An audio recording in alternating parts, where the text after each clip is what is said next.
Okay, so um, I just want to get a little bit into the question of objective ethics. Some people talk about objective versus subjective. We talk about objective versus relative. I want to give it a little bit of clarity and something of a defense of objective ethics. I think even a lot of you who would say that you don't think there are objective ethics, um, once you really think it through and look at kind of the realities behind it, you probably actually do. So let me clarify that. Um, to begin, you're going to be reading the Gorgias. I'll talk a little bit in a couple of our lectures about Plato's Republic.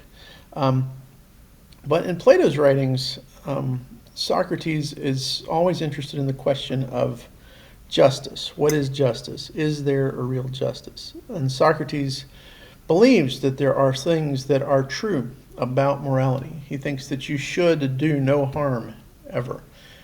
He thinks that you should examine your own life. He thinks that the truth really matters. We'll see that he believes that the mythologies of the Greeks, where the gods are warring with each other and raping women and playing games with people just for the sake of screwing with their lives, that's not divine. That can't possibly be a god, and that gods can't be like that. But that he does believe in the divine. So there are these things that Socrates truly believes, but he questions a lot. He wants to understand truth, and he has this underlying understanding that we discover truth through questioning ourselves, through questioning each other, through trying to define things clearly. So a lot of people, when they read Plato, they get frustrated because you feel like sometimes Socrates is kind of going around in circles. Sometimes he is, because the person he's asking questions to won't give him a consistent answer. We'll actually see that when we read the Euthyphro. But in the Gorgias, which is one we'll read, there's this character, Callicles. And he says that justice is basically just kind of a language game to restrain powerful people. That weak and timid people get together and they say things like, oh, that's wrong, you shouldn't do that.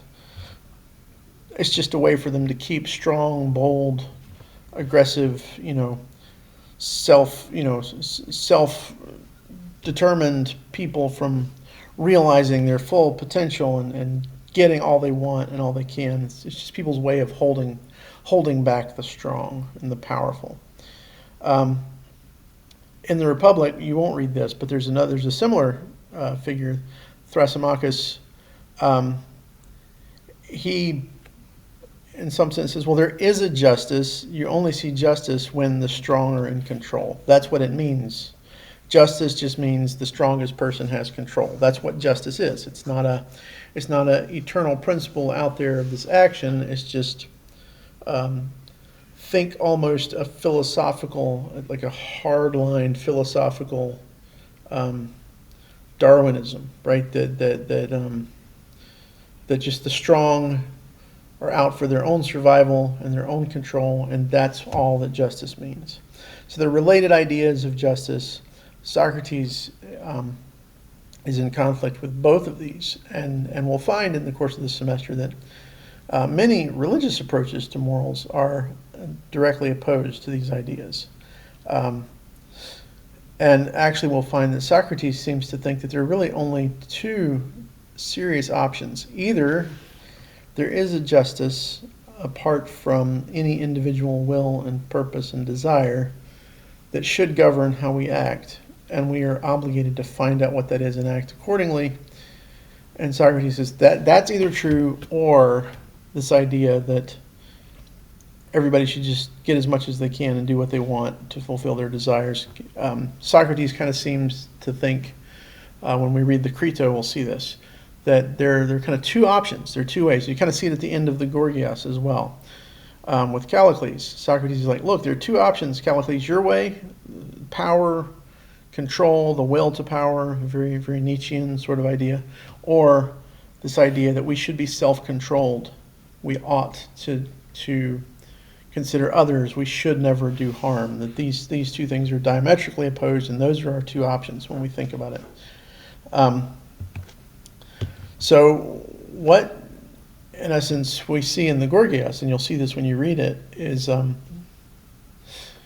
justice is the benefit of the strong. So justice, the strong, the weak should be obeyed by the strong. Excuse me, said that backwards. The weak should obey the strong and do what the strong says. So this is, if the benefit of the strong equals the obedience of the weak, that equals justice. Then Socrates is going to say, well, okay, so could the strong make a mistake and order something not to their own benefit? And the person he's talking with says, well, yeah, that's possible. That could happen. And so he says, well, if the strong commands something that's not to his own benefit, the weak must obey to be just. So by obeying, the weak person is doing that which is not beneficial to the strong. So we end up with a just act, obedience by the weak, also being an unjust act, harm to the strong. There's a law of non-contradiction. It means this is nonsense. There must be something wrong with one or more of the premises at some point. This is the type of thing that Socrates is going to do again and again. He's going to ask you to define something, and as you define it, he's going to say, does that work? Can that work? You'll see this in the Gorgias. You'll see this in the Apology. You'll see this in the Crito and the Euthyphro. And what he's showing here, he'll show with other things as we read, is that you can't say that justice is both the benefit of the strong and the obedience to the strong by the weak. If those both mean justice, but it's possible that both of those things could happen, or that it's possible that the strong is capable of commanding something not to his own benefit, and the weak must obey it, then you end up with an instance where an unjust act is a just act, and a just act is an unjust act, and that's a conflict, so it can't be true. So when we read Socrates, we read Plato, right? Socrates is the key figure in Plato's writings. In this course, we're really going to use Socrates' writings, and I'll get into this more later too, as a sort of spokesperson for some core ideas that run through most religious traditions. Some very basic ideas. And I'm not saying that all religions are the same. I'll make the case that they are not. We'll talk about that more as we move on. But there are some core ideas that run through sort of human wisdom traditions. And Socrates is a great promoter of that sort of human wisdom tradition. You find elements of it in Judaism or in Islam, Christianity, Confucianism, Buddhism, Hinduism, certain expressions of Hinduism. They're not all saying the exact same things by any stretch of the imagination. When we look at them deeply, they have some stark differences. But when it comes to like kind of communal life principles, the way people get along together, there's some sort of human understandings and some human commonalities that show up in all of these systems. And so Socrates, I think, is a great proponent of some of those core wisdom principles. And we'll look more at those again as we move forward. Some philosophers have said that all of Western philosophy to this day is a footnote to Plato. And what they mean by that is anything you read in Plato, when you're reading philosophy in the West, you'll find, I mentioned Nietzsche a minute ago. So you're reading Plato's writings from, 300 to 500 years before Jesus. I can't remember the name, the time, the years right now, right? But before the Common Era, you're reading Plato, and he's writing, and you have this figure that you're going to read his statements, Callicles, and I can bring you statements from Nietzsche that sound like Callicles. So every kind of philosophical discussion we're having, is there actual meaning? Is language word games? There are people that said that. There's no spiritual reality, everything that happens is just, everything human that happens is in the gray matter, and the gray matter in your head is controlled by simple principles of cause and effect in physics, of this sort of particles bouncing off particles and atomic physics. That's at the root of everything. Everything's determined. You don't really have free will. There's a lot of, scientific thinking that goes that direction. Everything is just this butterfly effect. One thing affected another, and nobody made any choices.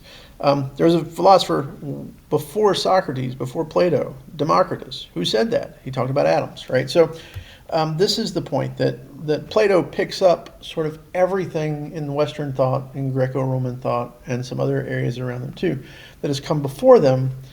They kind of compile it, look at it, wrestle with it, and everything that's written afterwards really reflects back on that discussion. There is nothing new under the sun. You'll hear me say that a lot of times.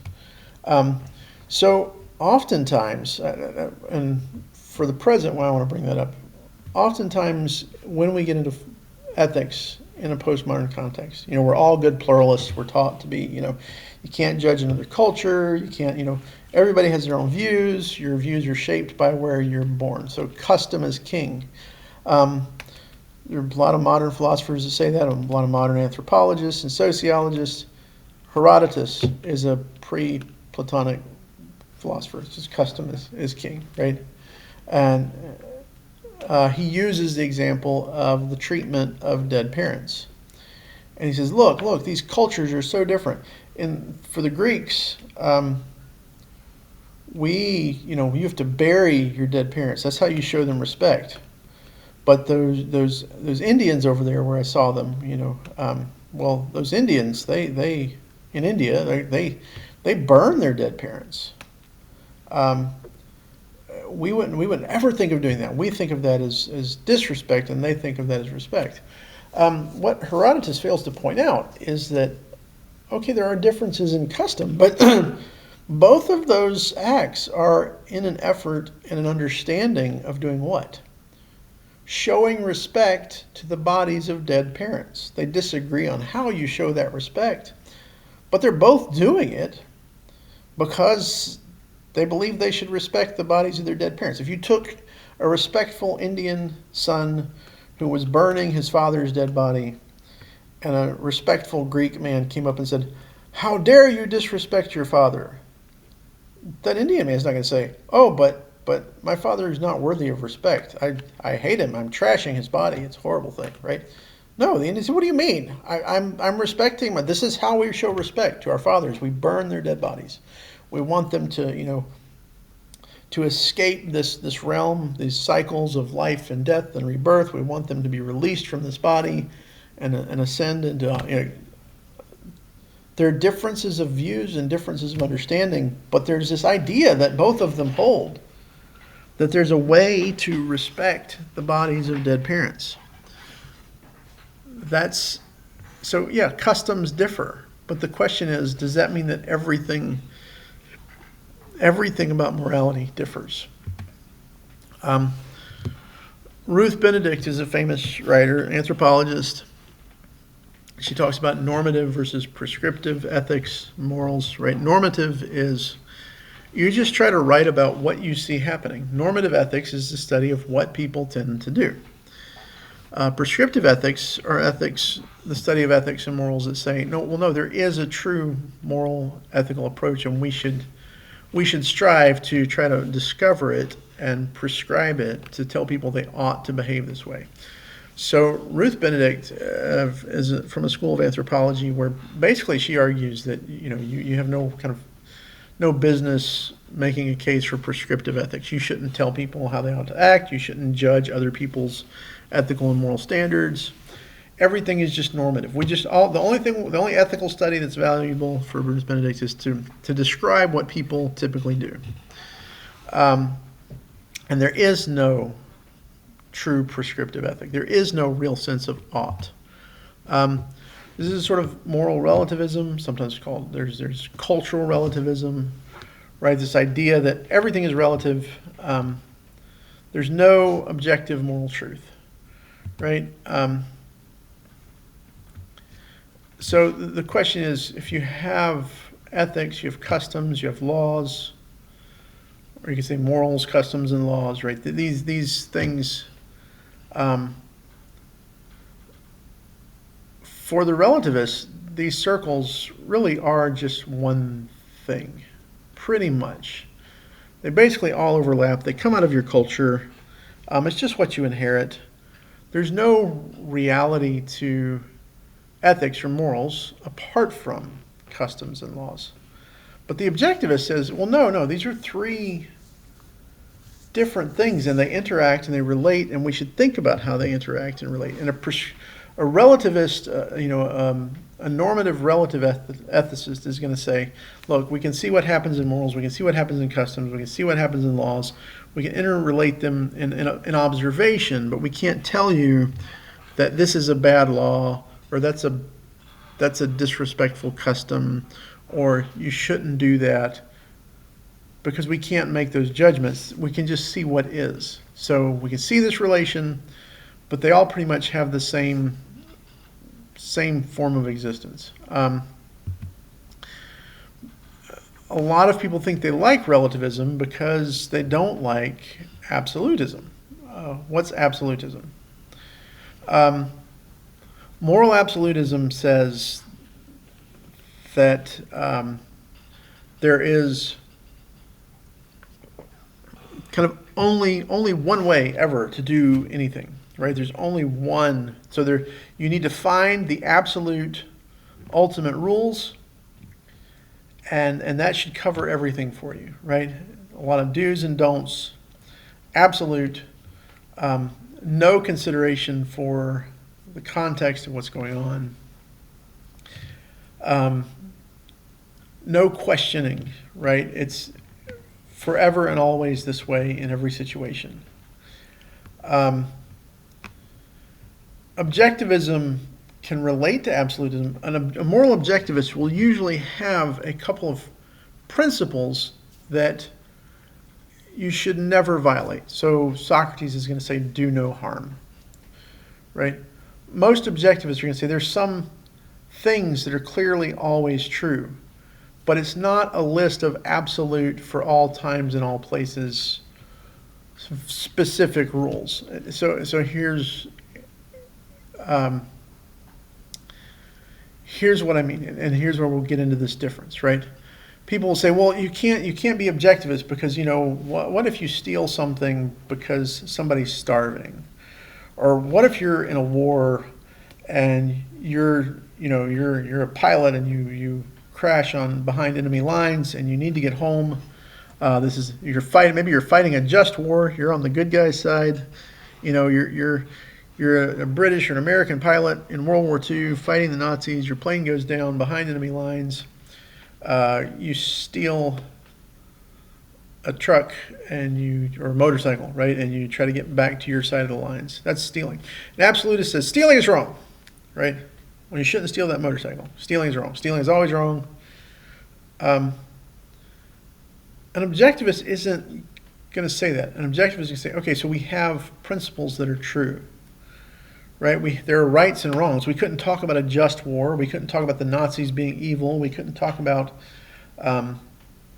we'll get into this in a minute, justifying the act, right?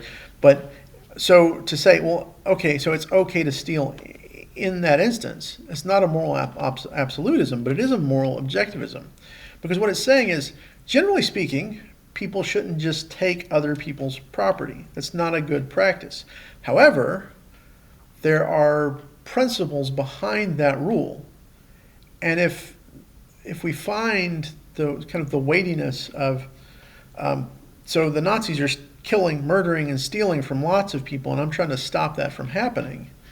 And if I get captured, I can't help stop that from happening. And I have some obligation to make that not happen anymore, to stop them from doing that evil.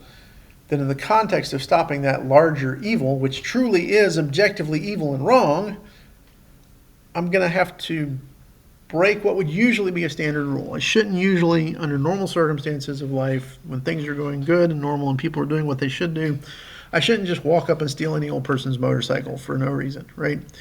Objectivism says there may be reasons to break this rule or that rule under this condition or that condition, but the reasons are based in objective truth. Right? Absolutism says, no, you just have this list of rules. Don't kill anybody, ever. Don't steal anything, ever.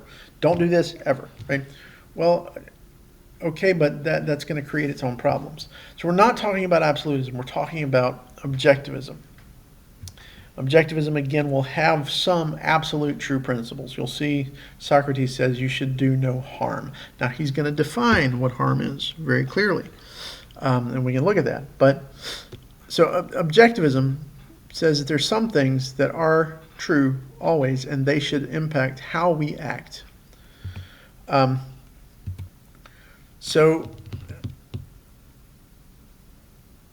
I want you to see what I mean, and why I would say most of you are objectivists, even if you don't believe it. You think you need to be a good pluralist, you need to be a good, moral relativist, because everybody's culture is different. We all have different cultures and understandings. But understand, you're already, when you say that, we're going to get into this, you're in violation of the idea of true relativism. But here's where we can start.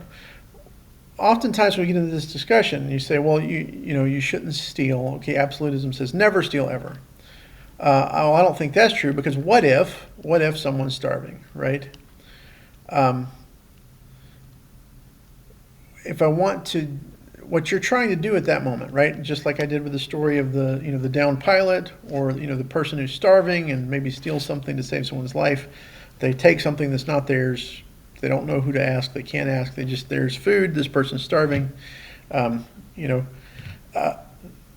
say, well, I need to justify it. Or even something is, I'm with somebody, and they, was it where you have extreme sugar issues and you suddenly got to eat something right then, or you're going to die. And I'm sitting here, and I'm in a office, an office kind of snack room, an office break room, and this person starts to, they're about to pass out because they have this sugar issue, and I need something to eat, and there's somebody's granola bar sitting on the counter. I don't even know whose it is. I just take it, I open it, I give it to them, they eat it, right? Maybe I even forget about doing that in the stress of the situation. But technically, that's stealing, right? But you would justify that act. What does it mean to justify? It means to make just, right? In this context, I mean by way of explanation, right? If something is just, then it is right and good. So if I say I can justify an action, what I'm doing is I'm explaining to you why an action is right, meaning it's morally good and acceptable. If there's a need to justify an action, like stealing someone's granola bar, like a soldier stealing a motorcycle to get back to their side of enemy lines, if that actually justifies, then what you're saying is that there is a right and good action. There is an objective, truly good thing. To say that ethics are relative, truly and completely relative, that there are no universally valid moral principles, it means nothing is right or wrong. And if there is no right action, if ethics are really fully relative, then to explain why an action is right or good is actually meaningless, right? Why? Why should I care, right? Well, you shouldn't steal something just for the heck of it.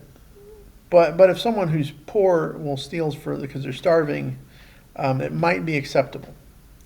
Right? At least we should maybe treat them differently, right? We should treat those actions differently. A rich guy, if ethics are really relative in the, I think it's in the context of the Republic with the conversation with Thrasymachus. You don't read this, but in Plato. There's this story of the ring of Gyges. This guy gets an invisible ring, and Socrates is saying it's better to suffer. We'll see this conversation in the Gorgias. It's a much shorter version of it than the Republic. But he says it's better to suffer injustice than to commit an injustice. To commit an injustice is the worst thing you can do. And a lot of people are like, well, yeah, because you'll get caught, you'll get into trouble in the end. And he's like, no, that's not what I mean. He says it's better to suffer an injustice and to be believed to have committed an injustice. than to actually commit an injustice and to be believed innocent. And so this person's like, okay, so you show me, let's say that you had the Ring of Gyges, and the Ring of Gyges made the wearer invisible, right? Think Lord of the Rings, with Gollum or Bilbo or Frodo putting on the one ring and they become invisible. Nobody can see you, you can get away, you can do anything you want, and nobody's ever going to catch you. As long as I'm smart enough or magical enough, right, to get away with it, then stealing's okay. If you really think that ethics are truly relative, there is no objective right or wrong, then don't try to make up justifications for various actions. It's just a language game to play on sympathies. It doesn't really mean anything. It's no more or less wrong or right for a rich man to steal for the thrill of it from a poor man than for, a 10-year-old to steal some food. 10-year-old orphan got an 8-year-old orphan sibling. They steal food. They don't know how to get food. They're scared to ask. They steal the food to give to their sibling to keep their sibling from dying, right? If you say, oh, that's okay, but the rich man's stealing from the poor man because he thinks it's fun or funny, well, that's horrible. Then you've just voiced an objective ethic. What you've said is there are values that are truly real, right? We should value human lives. We should value other people's property. But life has more value than property, than ownership. And if the stealing is for the preservation of life, it may not make it right, but it at least makes it not as bad as stealing because you think it fun or funny. You've voiced objective moral principles. If ethics are truly relative, there is no right or wrong act. And if there is no right or wrong, then you can't explain why it's right. Stop trying. If it's truly relative, then anybody who wants to steal, kill, murder, rape, destroy, put other people's lives at risk for the heck of it,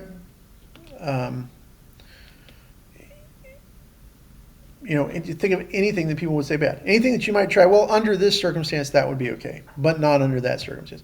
When you say under this circumstance and not under that circumstance, you're voicing some objective principle of morality. That's the point you need to get. I think more of you are objectivists than think you are.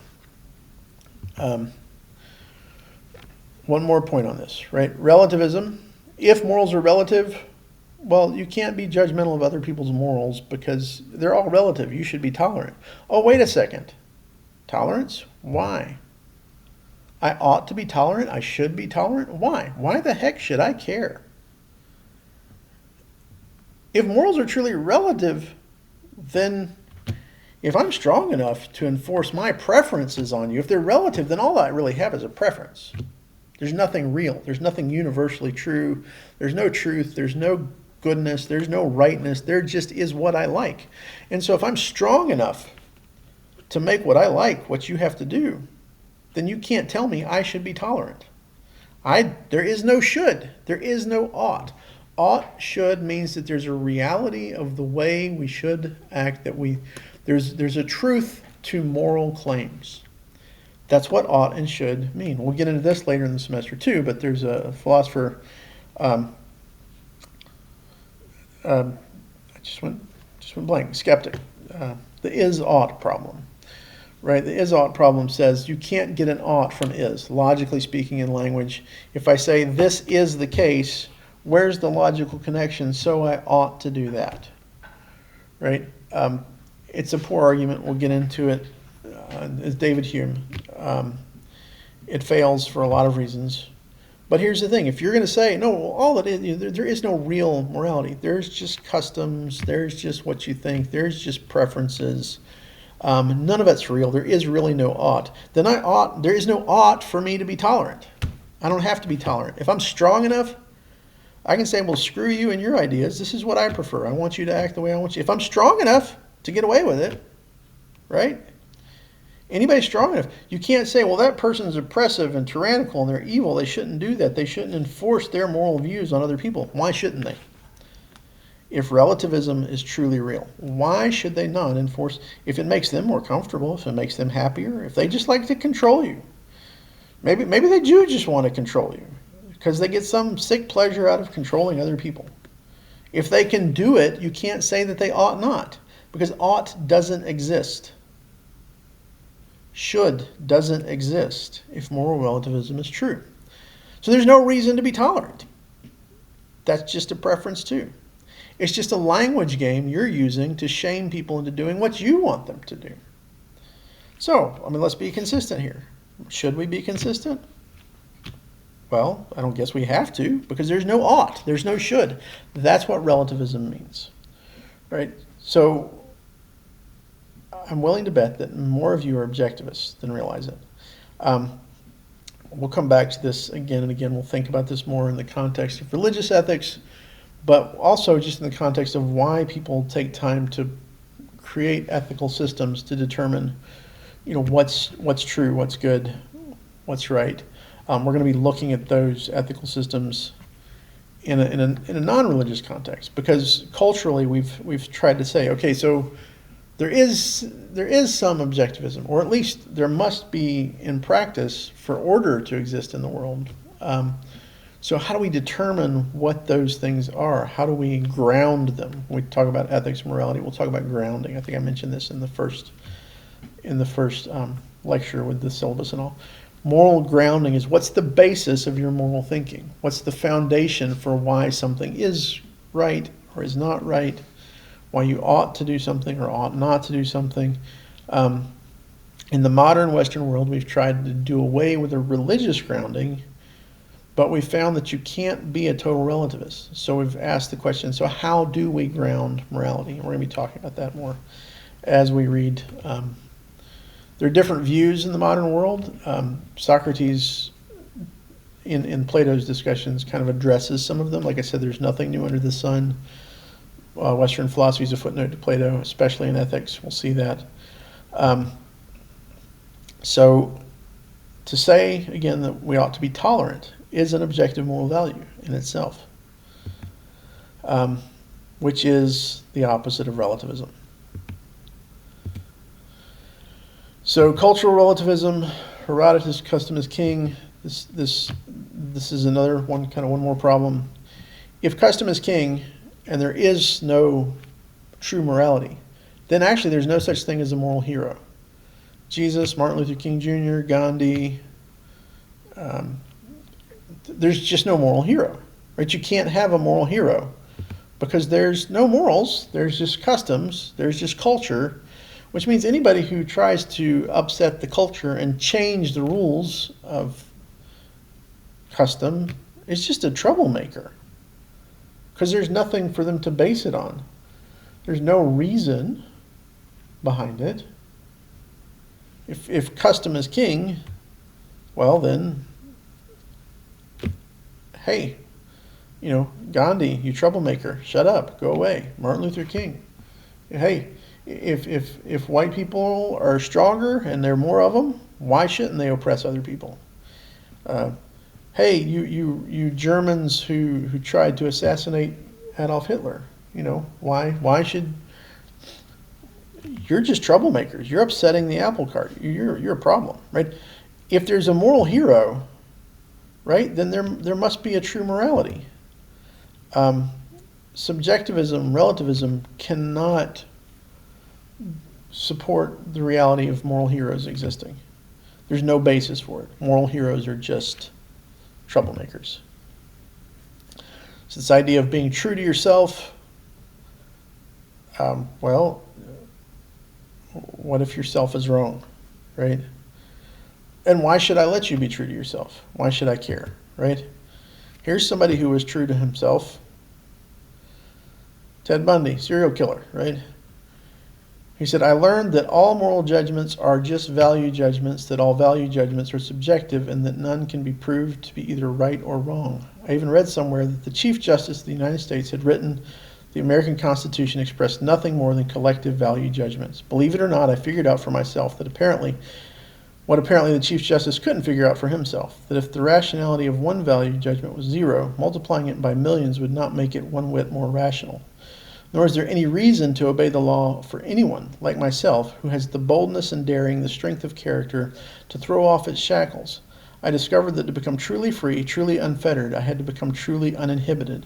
And I quickly discovered that the greatest obstacle to my freedom, the greatest block and limitation to it, consists in the insupportable value judgment that I was bound to respect the rights of others. I asked myself, who were these others? Other human beings with human rights? Why is it more wrong to kill a human animal than any other animal, a pig or a sheep or a steer? Is your life more than a hog's life to a hog? Why should I be willing to sacrifice my pleasure more for one than for the other? Surely you would not, in the age of scientific enlightenment, declare that God or nature has marked some pleasure as moral or good and others as immoral or bad. In any case, let me assure you, my dear young lady, he was in an interview with a woman, that there is absolutely no comparison between the pleasure that I might take in eating ham and the pleasure I anticipate in raping and murdering you. This is Ted Bundy. This is an absolute moral relativism, right? That's where it leads, logically. Ted Bundy's logic is pretty solid. It sounds a lot like Callicles. When you read the Gorgias, recognize that this is a problem.